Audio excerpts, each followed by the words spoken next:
ਦੇ ਤਵਸਤ ਨਾਲ ਜਿਹੜੀ ਸਹੂਲੀਅਤ ਇਸ ਦੂਰ ਅਫਤਾਦਾ ਜਗ੍ਹਾ ਵਿੱਚ ਇਹਨਾਂ ਮੁਹੱਈਆ ਕੀਤੇ ਨੇ ਤੁਸੀਂ ਜ਼ਿੰਮੇਦਾਰ ਭਰਾਵਾਂ मैं इंतहाई ज़्यादा मुतासर हुआ क्योंकि ये जड़ा लैथ हाउस जड़ा तुसी देखते हो ये स्ट्रक्चर जड़ा है या ये जड़ी जगह जड़े जिम्मेदार ये जी जड़े बरा वो जिम्मेदार ने जड़े बहुत तकड़े ने अपनी फील्ड माहिर ने और ज़रात काफ़ी आगे जा चुके हैं लेकिन उन्हें भी ये सहूलियात मुहैया नहीं ने लिहाजा मैं समझना कि इस इलाके की बड़ी खुशकिस्मती है कि इतनी दूर अफ्तादा जगह भी इस प्रोजेक्ट के तवसत नाल तुसां ये चीज़ां मुहैया की गई ने हुण अगर इस तो अगर तुसी फ़ायदा ना उठासो ये बहुत बड़ी बदकिस्मती हो सी साड़ी क्योंकि जिहड़ी ज़रात है साढ़े मुल्क की 80% आबादी का दारोमदार ज़रात नाल है और इस विच अगर असी पूरी तरीके नाल जिस तरह टेक्नोलॉजी नवी टेक्नोलॉजी आंदी है नवे बीज आंदी है नवी चीज़ां आंदियां ने वो अगर उस नाल असी ना चला और वो पुरानी जिहड़ी रवायती अगर जिम्मेदारी करा तो असी पिछे रह जाऊँ चीज़ां नए उन्होंने मशवरे ज़रात वाले दे उस ते असी अमल कर सां ते न सिर्फ ये कि अपनी पैदावार भी बधा सां बल्कि उस तो जिहड़ी जिम्मेदार दी आमदन है वो भी बच सी सब तो बड़ा फ़ायदा तुसी देख सकते हो कि इस विच जिहड़ी ये जाली है इस विच हवा दा गुज़र है वे सूरज दी रोशनी आंदी है लेकिन कीड़े मकोड़े जिहड़े ने उन्हां दा अमल दखल घट तो घट है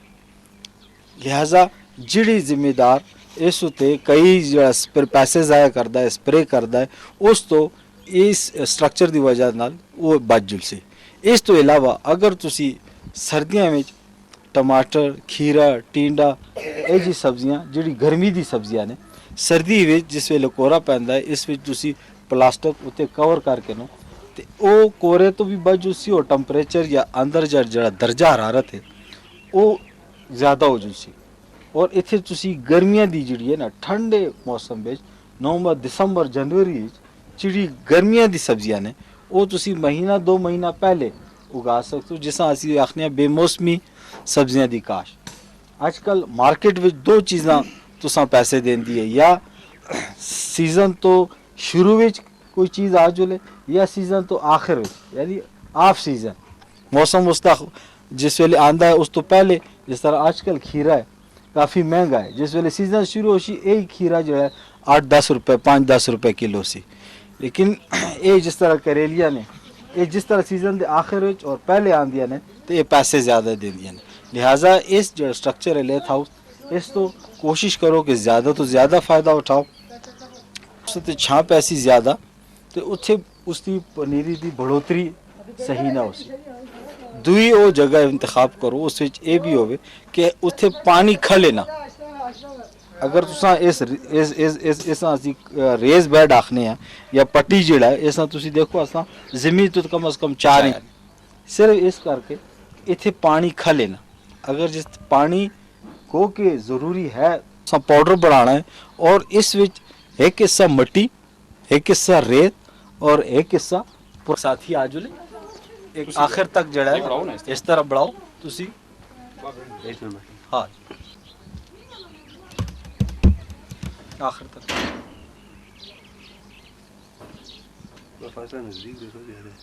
ना 3 इंच काफी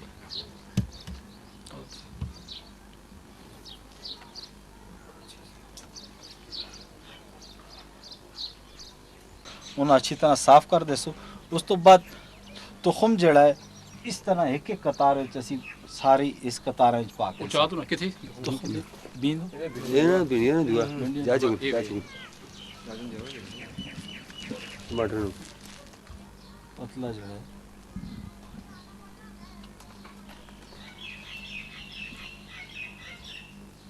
ज़रात एक फन है सर ज़रात एक आर्ट है बिल्कुल ये जिस तारिक साहब फरमाया जी बिल्कुल इस तरह ये तजर्बा या एक आदमी हो तुसी जितना भी दसो अगर तैराकी किस तरह होती है जिस तरह तुसी अपने हथा नाल करसो उस तो ज़्यादा जड़ा आखते ने तजर्बा सब तो बड़ा उस्ताद है हाँ जी बिल्कुल ज़्यादा भी काट भी ना हो बिल्कुल एक बेच भी ना आवे हां ना ना हां ये देखो बेच ना आवे इतना बहुत ज़्यादा ही सारे याद हो जितने आदमी तुसी लासो ਅੱਛੀ ਤਰ੍ਹਾਂ ਸਾਬਣ ਨਾਲ ਹੱਥ ਧੋ ਕੇ ਹੁਣ ਦੇਖੋ ਇਸ ਤੋਂ ਬਾਅਦ ਨਾ ਬਜਾਏ ਕਿ ਅਸੀਂ ਇਸ ਤੇ ਮਿੱਟੀ ਪਾਵਾਂ, ਅਸੀਂ ਇਸ ਤੇ ਜਿਹੜੀ ਪੁਰਾਣੀ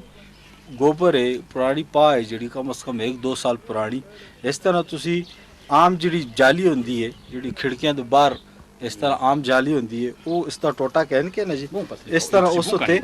ਉਹ ਗੋਬਰ ਜਿਹੜਾ ਹੈ ਨਾ ਇਸ ਤਰ੍ਹਾਂ ਉਸ ਦਾ ਕ੍ਰਸ਼ ਕਰ ਸੋ ਪਤਾ ਨਹੀਂ ਹੁੰਦਾ ਪੁਰਾਣੀ ਪਾ ਦਾ, ਜਾਂ ਪੱਤਰ ਹੋਣ ਪੁਰਾਣੇ ਸੁੱਕੇ ਦੇ ਬੂਟੇ ਦੇ ਪੱਤਰ ਛੱਤਰ ਹੋਵੇ, ਉਹ ਕ੍ਰਸ਼ ਕਰਕੇ ਇਸ ਉੱਤੇ ਪਾ ਛੋੜ ਸੋ, ਇਸਾ ਕਵਰ ਕਰ ਦੇ ਸੋ। ਬੱਟੀ ਅਸੀਂ ਤਾਂ ਨਾ ਪਾਉਂਦੇ ਕਿ ਉਹ ਜ਼ਰਾ ਉਸ ਜਿਸ ਤਰ੍ਹਾਂ ਪਾਣੀ ਪਾਸਾ ਨਾ ਉਹ ਸਖਤ ਹੋ ਜੁਲਸੀ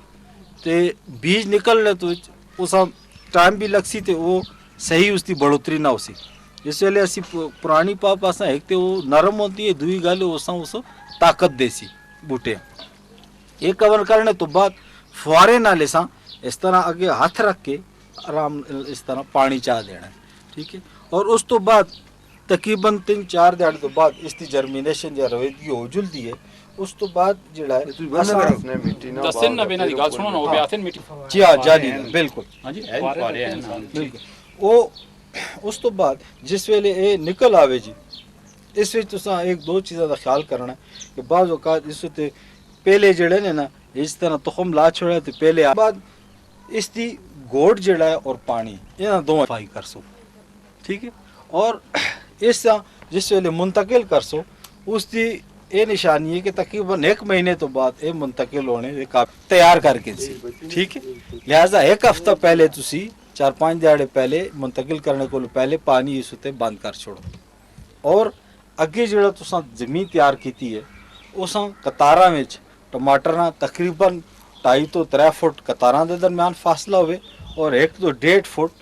ਇੱਕ ਬੂਟੇ ਤੋਂ ਦੂਏ ਬੂਟੇ ਦਾ ਫਾਸਲਾ ਹੋਵੇ, ਠੀਕ। ਟੀ ਜਿਸ ਵੇਲੇ 400 ਉਸੇ ਨਾਲ ਥੋੜੀ ਥੋੜੀ ਤੁਸੀਂ ਯੂਰੀਆ ਦੇ ਕੇ ਉਸ ਪਾਣੀ ਚਾਹ ਦੇ ਸੋ, ਇਹ ਉਸ ਦਾ ਉਹ ਤਾਂ ਕਿ ਉਹ ਆਪਣੀ ਜਿਹੜਾ ਹੈ ਤੇ ਫਲ ਪਕੜਨਾ ਸ਼ੁਰੂ ਕਰ ਛੋੜੇ। ਇਸ ਵਿੱਚ ਬਾਜ਼ ਟਮਾਟਰ ਜਿਹੜਾ ਹੈ ਅਗਰ ਉਹ 35 ਡਿਗਰੀ ਸੈਂਟੀਗ੍ਰੇਡ ਤੋਂ ਦਰਜਾ ਹਰਾਰਤ ਵੱਧ ਜੁਲੇ ਤੇ ਉਸ ਤੇ ਫੁੱਲ ਟਹਿਣੇ ਸ਼ੁਰੂ ਹੋ ਜੁਲਦੇ ਨੇ। ਸੋ ਅਕਸਰ ਦੇਖਿਆ ਅਸੀਂ ਟਮਾਟਰ ਦੇ ਜਿਹੜੇ ਨੇ ਜਿਹੜੇ ਫੁੱਲ ਜਿਹੜੇ ਨੇ ਉਹ ਟਹਿ ਜੁਲਦੇ ਨੇ ਜਾਂ ਫਲ ਨਹੀਂ ਪਕੜਦਾ, ਉਸ ਦੀ ਵਜ੍ਹਾ ਕਿ ਦਰਜਾ ਹਰਾਰਤ ਵਿੱਚ ਇੱਕ ਬਹੁਤ ਜ਼ਿਆਦਾ ਇਜ਼ਾਫਾ ਹੈ। ਇਹ ਜ਼ਿਆਦਾ ਫਲ ਤਕਰੀਬਨ 20 ਤੋਂ 30 ਡਿਗਰੀ ਸੈਂਟੀਗ੍ਰੇਡ ਦੇ ਦਰਮਿਆਨ ਟੈਂਪਰੇਚਰ ਹੋਵੇ ਤੇ ਇਹ ਜ਼ਿਆਦਾ ਫਲ ਪਕੜਦਾ ਹੈ। ਇਸ ਤੋਂ 35 ਡਿਗਰੀ ਸੈਂਟੀਗ੍ਰੇਡ ਤੋਂ ਬਹੁਤ ਗਰਮੀ ਟੈਂਪਰੇਚਰ ਦਰਜਾ ਹਰਾਰਤ ਜਿਹੜਾ ਉਹ ਜ਼ਿਆਦਾ ਉਸੀ ਤੇ ਉਹ ਫਲ ਨਾ ਪਕੜ ਸੀ, ਠੀਕ ਹੈ। ਹੈ ਜੀ 20 ਕੋਲੋਂ 15 ਡਿਗਰੀ ਸੈਂਟੀਗ੍ਰੇਡ ਕੋਲੋਂ ਤਲੇ ਆ ਜੁਲੇ ਉਸ ਤੋਂ ਵੀ ਜਿਹੜਾ ਹੈ ਨਾ ਇਹ ਇਸ ਤਰ੍ਹਾਂ ਡੈਮੇਜ ਹੋ ਜਾਂਦਾ ਹੈ। ਲਿਹਾਜ਼ਾ ਅਸੀਂ ਇਹ ਆਖਨੇ ਕਿ ਤੁਸੀਂ ਤਕਰੀਬਨ ਨਵੰਬਰ ਵਿੱਚ ਇਸ ਦੀ ਪਨੀਰੀ ਪਾ ਕੇ ਉੱਥੇ, ਕਿਉਂਕਿ ਅਗਰ ਉਸ ਕੋਰਾ ਉਸ ਦੌਰਾਨ ਪੈਂਦਾ ਤਾਂ ਤੁਸੀਂ ਉਸ ਪਲਾਸਟਿਕ ਤੋਂ ਕਵਰ ਕਰਕੇ ਉਸ ਜੀ ਕੋਰੇ ਦਾ ਉਹ ਤਕਰੀਬਨ 15-20 ਫਰਵਰੀ ਤੋਂ ਬਾਅਦ ਇਸ ਤਰ੍ਹਾਂ ਤੁਸੀਂ ਮੁੰਤਕਿਲ ਕਰ ਛੋੜੋ ਤਾਂ ਕਿ ਇਸ ਜਿਹੜਾ ਟਾਈਮ ਮਿਲ ਜੁਲੇ ਉਹ 30-35 ਡਿਗਰੀ ਸੈਂਟੀਗ੍ਰੇਡ ਤੋਂ ਉੱਤੇ ਵਾਲੀ ਗਰਮੀ ਉਸ ਕੋਲ ਪਹਿਲੇ ਇਹ ਤਿਆਰ ਹੋ ਜਾਵੇ। 12 ਦਿਨ ਦੇ ਵਕਤ ਵਿੱਚ ਤੁਸੀਂ ਲਾ ਸਕਦੇ ਹੋ, ਲੇਕਿਨ ਜਿਸ ਵੇਲੇ ਮੁੰਤਕਿਲ ਕਰ ਛੋੜੋ ਉਹ ਥੋੜਾ ਟੈਂਪਰੇਚਰ ਜਾਂ ਦਰਜਾ ਹਰਾਰਤ ਜ਼ਿਆਦਾ ਅਪ ਹੋ ਜੁਲਦਾ ਹੈ, ਉਸ ਵੇਲੇ ਤੁਸੀਂ ਇਸ ਦਾ 1 ਹਫ਼ਤੇ ਦੌਰਾਨ 1 ਹਫ਼ਤੇ ਬਾਅਦ ਖਾਮਖਾ ਪਾਓ। ਲੇਕਿਨ ਬਾਜ਼ ਇਹ ਜੀ ਜ਼ਮੀਨਾਂ ਹੁੰਦੀਆਂ ਨੇ ਕਿ ਤੁਸੀਂ ਪਾਣੀ ਦੇਸੋ ਦੇਣਾ ਉਸ ਉਲਟਾ नुकसान देने के मुतरादिफ है। अच्छा, इस एक और थोड़ी अर्ज है कि इस जैसे पनीरी तैयार हाला फिर बाद विजिट करने इस एक और एहतियाती तदाबीर भी है, वो अगर तुसी कर छोड़ो तो एवें तो इस दवाई वगैरह लगी दी है, लेकिन बाज़ औक़ात इस तरह होंदा है कि मरचां या टमाटर असी जिस वे पट्टी मुंतकिल करने कुछ बेहतरीन तदारुक है कि एक तो पानी या जिथे वो लगी दी है सब्जी उत्थे पानी खले ना, दूआ ये कि जिस वेले तुसी पनीरी मुंतकिल कर सो पहले एक दवाई है, 1-2 दवाइयां ने बेनलेट या जड़ा डाइथेन M45 है, इसका एक जग में 1 लीटर पानी 2 ग्राम पाओ, उससे महलूल बढ़ा के इस वेले 4-5-10 पौधे पनीरी दे पकड़ के उस महलूल विच उसकी जड़ा तकरीबन 4-5 मिनट उस भगो के फिर उस ट्रांसप्लांट करो तो इंशाल्लाह बीमारी ना आसी। चलो ये भिंडियां दा तरीका सर दस मिसाल तौर पे अगर ये 1 फुट चौड़ी नाली है, इससे इधर इन्हां कोनियां ते 1-1 फुट के फासले ते असी जितनी भी बेलदार सब्जियां ने ये करेली वगैरह इस ते असी पौधे ला छोड़ने और इस 1 फुट की नाली दूई 1 फुट की जिहड़ी नाली उसी ਉਸ ਦੇ ਦਰਮਿਆਨ 5 ਤੋਂ 8 ਫੁੱਟ ਦਾ ਫਾਸਲਾ ਛੋੜਨੇ ਜਿਸ ਵੇਲੇ ਨਿਕਲ ਆਸਨ ਇਸ ਦੀ ਬੇਲਾ ਇਸ ਪਾਸੇ ਕਰਨੀ ਹੈ ਇਧਰ ਦੀ ਬੇਲਾ ਇਸ ਪਾਸੇ ਤੇ ਉਹ ਜਗ੍ਹਾ ਕਵਰ ਹੋ ਜਾਂਦੀ ਹੈ ਠੀਕ ਲੇਕਿਨ ਜੋ ਕਿ ਇੱਥੇ ਪਹਾੜੀ ਇਲਾਕੇ ਵਿੱਚ ਜਗ੍ਹਾ ਤੋਂ ਬਹੁਤ ਜ਼ਿਆਦਾ ਮਸਲਾ ਹੁੰਦਾ ਲੱਕੜੀਆਂ ਹੋਣ ਨਾ ਤਾਂ ਕਿ ਉਹ ਤੁਸਾਂ ਦੀ ਜਿਹੜੀ ਪੱਟੀ ਹੈ ਉਸ ਦੀ ਜਗ੍ਹਾ ਵੀ ਉਸ ਅੰਦਰ ਵੀ ਨਾ ਆਵੇ ਉੱਥੇ ਤੁਸੀਂ ਕਣਕ ਜਾਂ ਬਾਕੀ ਕੋਈ ਮਕਈ ਸ਼ਕਈ ਲਾਉਂਦੇ ਹੋ ਬਾਕੀ ਜ਼ਿੰਮੇਦਾਰਾ ਕਰੋ ਤੇ ਉਹ ਜਿਹੜੀ ਤੁਸੀਂ ਸਬਜ਼ੀ ਹੈ ਉਹ ਬਿਲਕੁਲ ਹਵਾ ਵਿੱਚ ਜਿਹੜਾ ਹੈ ਨਾ ਉਹ ਸੜਸੀ ਵੀ ਨਾ ਜ਼ਮੀਨ ਨਾਲ ਵੀ ਨਾ ਟੱਚ ਹੋਸੀ करेलियां या ਜਿਹੜੇ भी सब्जियां ने ਜ਼ਮੀਨ ਨਾਲ ਟੱਚ ਕੇ ਖਰਾਬ ਵੀ ਨਾ ਹੋਸੀ ਬਿਲਕੁਲ ਹਵਾ ਵਿੱਚ ਹੋਸੀ ਪੈਦਾਵਾਰ ਵੀ ਜ਼ਿਆਦਾ ਹੋਸੀ ਔਰ ਜਗ੍ਹਾ ਵੀ ਤੁਸਾਂ ਦੀ ਬਚ ਜੁਲਸੀ ਇਹ ਪੂਰੀ ਇਸ ਦੀ ਬਿੱਲ ਹੈ ਕਰੇਲੀ ਦੀ ਆ ਜੀ ਇਹ ਤੁਸੀਂ ਬਿਹਤਰੀ ਇਹ ਹੋ ਸੀ ਨਾ ਕਿ ਤੁਸੀਂ 1 ਫੁੱਟ ਦੀ ਲੱਕ ਇਸ ਲਿਹਾਜ਼ਾ ਦੋ ਅਸੀਂ ਲਾਣੀ ਹੈ ਇਹ ਲਾ ਕੇ ਇਸਾਂ ਪਾਣੀ ਚਾ ਲੈਣਾ ਇਸ ਤੋਂ ਬਾਅਦ ਜਿਸ ਵੇਲੇ ਨਿਕਲ ਸੀ ਤੇ ਇੱਥੇ ਤੁਸੀਂ ਤਾਰਾਂ ਪਾਣ ਕੇ ਕਿਉਂਕਿ ਇਹ ਸਜੇ ਖੱਬੇ ਇੱਥੇ ਜ਼ਮੀਨ ਕਾਟੇ ਐਵੇਂ ਤੇ ਮੈਂ ਦੱਸਿਆ ਨਾ ਕਿ 1 ਫੁੱਟ ਦੀ ਅਸੀਂ ਨਾਲੀ ਉਸ ਦੇ ਸਜੇ ਖੱਬੇ ਅਸੀਂ 1 ਫੁੱਟ ਦੇ ਫਾਸਲੇ ਲਾ ਛੋੜਨੇ ਆ ਲੇਕਿਨ ਇੱਥੇ ਜਗ੍ਹਾ ਕਾਟੇ ਅਸੀਂ ਸਟ੍ਰੇਟ ਹਵਾ ਵਿੱਚ ਜਿਹੜਾ ਤੇ ਉਹ ਇਸਾਂ ਸਾਰਾ ਦੇ ਕੇ ਉਸ ਦੀ ਪੈਦਾਵਾਰ ਕੈਂਸਾ ਦਰਮਿਆਨ ਵਿੱਚ ਅਸੀਂ ਭਿੰਡੀਆਂ ਲਾ ਦੇ ਸਾਂ ਠੀਕ ਹੈ ਬਿਲਕੁਲ अच्छा बाज़े ऐसा जिम्मेदार बाज़ औक़ात ज़मीन अच्छी तैयार कर मुश्किल होती है क्योंकि दरम्यान जगह नहीं होती और एक बूटा इधर है बाज़ तंग लगा होता बाज़ खुला तो उसकी पट्टी लगती भी अच्छी नहीं और उसकी गोड़ भी मुश्किल होती है उस स्प्रे भी तुसा स्प्रे करना भी मुश्किल होता है लिहाजा बेहतर ये तरीका है कि तुसी तकरीबन ऐसा 1.5 तो 2 फुट की कतारा इस तरह 2 फुट की एक लकड़ इस तरह करके ना जी 2 फुट के निशान तुसी बना सो उसी तरह एक रस्सी रख के हाँ इस तरह कर सो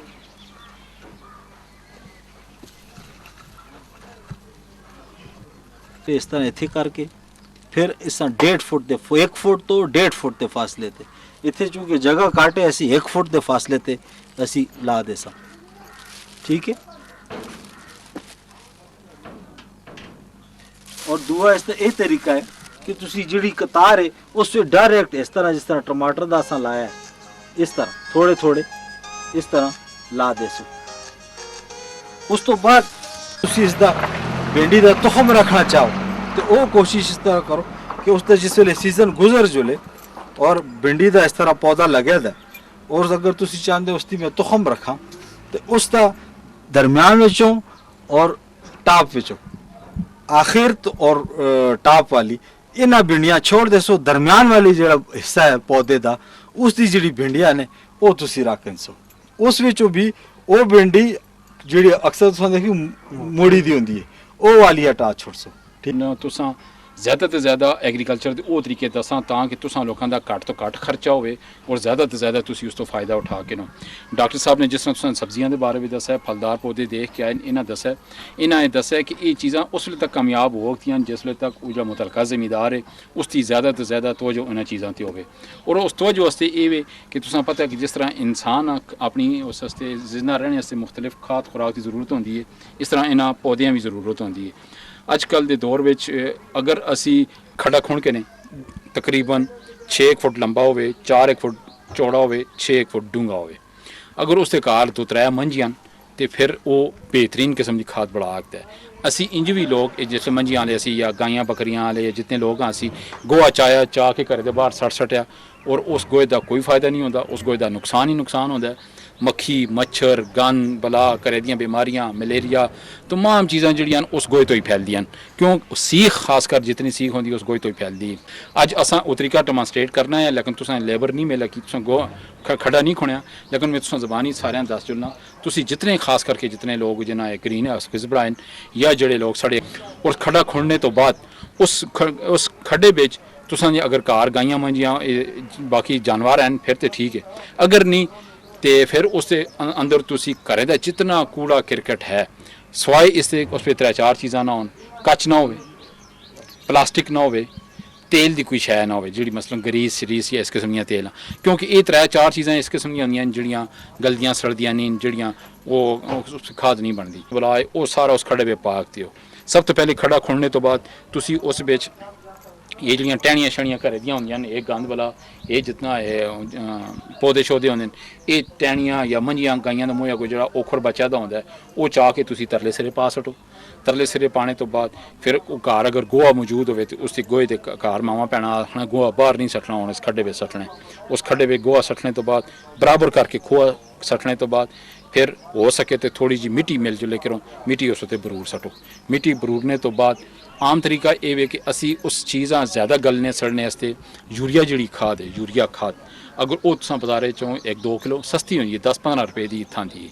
वो 10-15 रुपए किलो है, वो तुसी घर आन के थोड़ी जी रख सटो। वो जिसले एक तय बन जुले गोहे दी या गनमान दी, उस उत्ते थोड़ी जी तुसी यूरिया बरूर सटो, तो वो अंदर जितनियां चीज़ां होंदियां उन्हां सारियां गलने सड़ने में ज़्यादा मदद देंदियां। खांदा जो छिलके छिलके होन घर आदमी और बारी शारी मारदा है, कोई जिहड़ी चीज़ है वो सारियां जुड़ के उस पर पांदे चलो, वो पा सटो। फिर उस तो बाद उसका गोहा पा सटो, फिर उस बाद मिट्टी पा के फिर उसी थोड़ी जी एक लेयर एक यूरिया दी उत्थे तुसी उत्थे बरूर सटो। ये तय बाई तय तुसी उसां कदे भरदे चलो। इस विच तकरीबन तुसें 5-6 महीने लग जुलसन। एक दिहाड़े बिच ते भरों नहीं होंदा ना, ये जाल नाल नाल जितना घरे दा गंद होंदा आदमी पांदा है तां भरों दी।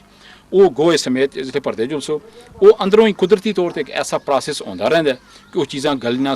सड़दियां रहिंदियां, और गलने सड़ने तो बाद बिल्कुल इस किस्म की जिंजी मिट्टी है ना, इस किस्म की खाद बन जाती। उसमें हर शय जितनी भी है अंदर वो टहनियां या गंद या वला है, वो कुदरती तौर पर गंद ला जुलसी। और ये शय जिसले तुसां तैयार हो जुलसी, फिर तुसी अपनी जिसले जियां भिंडी करेली या मिर्च या फलदार पौधे न, तुसी अक्सर मैं नवीद साहब दे भी घर देखे इन्हां दे जेह्ड़े पौधे न बिल्कुल सुक्के स्लेज, वो तुसी देखसो। वो फिर वो जिसले तुसी इन्हां पौधेआं पासो, उन्हां पौधेआं दा तुसी रंग देखसो किस तरह तब्दील होंदा है। तुसी खास कर अपनी सब्जियां जिथे लांदे हो, उन्हां सब्जियां में जिसले ज़मीनें होन बनसी ना, इस पर कदे वो पै जुले तो फिर तुसी अपनी सब्जियां दी हालत तंजीम के लिए जो प्रोजेक्ट दिया गया था उसमें एग्रीकल्चर के हवाले से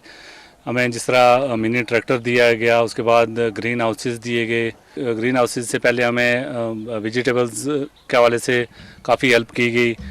फिर वीट का सीज़न आया, वहाँ उस हवाले से हमें सीड्स दिए गए, यूरिया दी गई। उससे ये हुआ है कि यहाँ पे जो काफ़ी अरसे से एक लोगों का जो ट्रेंड बढ़ रहा था, एग्रीकल्चर सेक्टर से खुसूसन लोग काफ़ी दूरी पे चले गए थे, और उसके बाद लोगों का एक रुझान बढ़ा है। आर्चिड ने यहाँ पे हमें दिया गया उसमें आइडियल के साथ एग्रीकल्चर के लोग यहाँ पे आए, उन्होंने हमें आर्चिड के हवाले से ब्रीफिंग दी। लोगों ने दोबारा इस सेक्टर में काफ़ी दिलचस्पी ली, जिसका वाज़ेह सबूत जो है वो यहाँ पे जो इस साल गंदम की फसल हुई है, हर सालों से ज़्यादा हुई है, और उसका बहुत ज़्यादा लोगों पे एक इम्पैक्ट पड़ा है, और लोगों ने दोबारा से इस सेक्टर पे आने के लिए कोशिश शुरू कर दी। और फिर इसके बाद जो ग्रीन हाउसेस दिए गए उससे लोगों की बहुत दिलचस्पी बढ़ी है, और लगता यही है कि अब लोग अपने पाँव पे खड़े होने की कोशिश करेंगे और इन ग्रीन हाउसेस से पूरी तरह इस्तेफादा करेंगे, और उनको देख के बाकी गाँव में या पूरे इलाके में कम्युनिटी में एक अवेयरनेस बढ़ी है कि ये सेक्टर जो हमसे रह रहा था इस पे लोगों की खुसूसी दिलचस्पी हुई है, और उन्होंने भरपूर तरीके से शुक्रिया अदा किया है कि ईरा आइडियल्स के साथ उनके एग्रीकल्चर के जितने भी लोग थे उन सब का खुसूसन बहुत ज़्यादा शुक्रिया अदा किया गया है कि इनकी वासत से हमें जो प्रोजेक्ट मिला है उसे लोग भरपूर फ़ायदा उठा रहे हैं।